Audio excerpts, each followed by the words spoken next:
যখন কেউ তোমার নামে সমালোচনা করে, তোমার পিছে তোমার বদনাম করে, তখন তুমি কি করবে?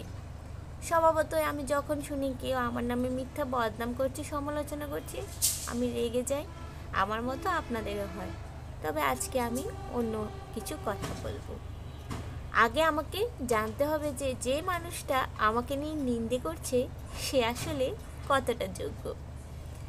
কারণ হচ্ছে, যোগ্য মানুষরাই তো যোগ্যদের নিয়ে কথা বলতে পারে। নিন্দে করা কিছু মানুষের এমনিতেই স্বভাব, তারা ভালো খারাপ সব কিছুতেই নিন্দে করে যাবে। আগে যদি আমি জানি লোকটা যোগ্য নাকি অযোগ্য, সেই মতোই আপনি কথা বলবেন। কারণ হচ্ছে, যে সারাক্ষণ হীনমন্যতা এবং অন্যের নিন্দে সমালোচনায় পড়ে থাকে, তার মন কেমন হতে পারে সেটা বুঝতে আর বাকি থাকে না। ভালো ভালো দিতে পারে আর খারাপ খারাপটাই দিতে পারে। একজন ভালো যোগ্য মানুষ অপরজনের প্রশংসা করতে পারে, ভালোকে ভালো এবং মন্দকে মন্দ বলতে পারে। অন্যের কাজে প্রশংসা করা, অন্যের সুখ সহ্য করতে পারা, এটা কিন্তু অনেক বড় মনের পরিচয়। এই মনটা তো আর সবার থাকে না। তাই কেউ যখন নিন্দে করে কিংবা পিছনে সমালোচনা করে, এটা দেখে হুটহাট তার সাথে তর্কে চলে যাবেন না, কিংবা ওইটা ভেবে মন খারাপ করবেন না। কারণ যে মানুষটা আপনাকে নিয়ে তর্ক করছে, তার তো আপনাকে নিয়ে কথা বলার কোনো যোগ্যতাই নাই। তাহলে একজন অযোগ্য ব্যক্তির কথা কেন আপনি মাথায় নেবেন? ধরুন, রাস্তায় চলার পথে আমি হুট করে পড়ে গেলাম একটা ধুলামাখা পথে। আমি কি সেই ধুলোর মধ্যে পড়ে থাকবো? নিচে পড়ে থাকবো না, আমি উঠে দাঁড়াবো এবং আমার জামায় লেগে থাকা ধুলোগুলো আমি ঝেড়ে ফেলবো। ঠিক তেমনি আমি জীবনে চলার পথে এমন অনেক ভালো মন্দ মানুষের সাথে আমাদের পরিচয় হয়।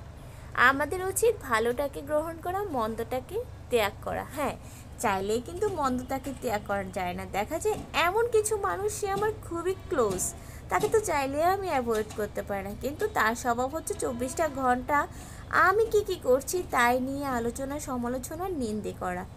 তো ওই মানুষটাকে আমি অ্যাভয়েড করতে পারবো না, তা ঠিক আছে, কিন্তু ওই মানুষটার কথা ভেবে ওই মানুষটাকে ভাবতে ভাবতে নিজের জীবন নষ্ট করে ফেলবো, এমনটাও কিন্তু না। যেমন গায়ে ধুলো লাগলে ধুলোটাকে আমি ঝেড়ে ফেলে দিয়েছি, ঠিক তেমনি জীবন থেকে নিজে ভালো রাখতে হলে ওই মানুষগুলোকে অবশ্যই জীবন থেকে ঝেড়ে ফেলতে হবে। হ্যাঁ, হোক সে আমার যত ক্লোজ আত্মীয়, তার সাথে ঠিক যতটুকু কথা বলা প্রয়োজন আমি ঠিক ততটুকুই কথা বলবো, ততটুকুই সম্পর্ক রাখবো।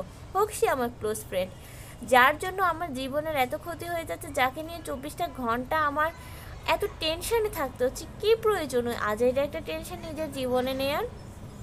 একটা কথা মনে রাখা আমাদের সবার উচিত, আমরা সবাই জানি নর্দমায় সবসময় নর্দমায় থাকে, নর্দমায় কখনো ভালো জিনিস পাওয়া যায় না, আর নর্দমা ঘাটতে গেলে গন্ধই বের হবে।